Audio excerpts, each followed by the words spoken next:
everyone, welcome to my channel. My name is Minh Phương. I comes from grade 10 chemistry at Levedom High School in Ninh Province. Today I'm going to talk you about parts of autumn. Now let's go.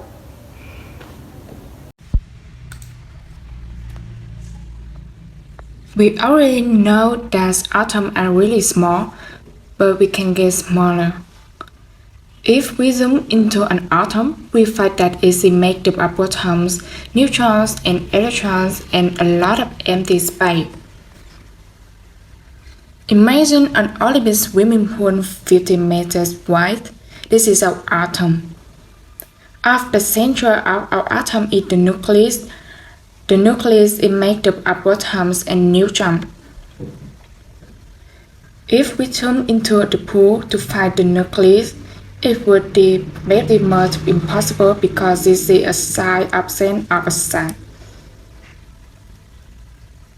Around the nucleus, we find that electrons are randomly messing around. The electrons are even smaller than protons and neutrons. So say we only have 2 electrons in our atom. They would be randomly moving around oxygen in our 50-meter pool, just little tiny electrons. So why does that leave a lot of empty space? Now, if we think about the minuscule scale that we are talking about, the coordinates of an atom must have a minus scale to match. If we were to weigh protons, we would need 600 stellations just by 1 gram. So 1 proton would have a very small mass. And the same is true for neutrons and electrons.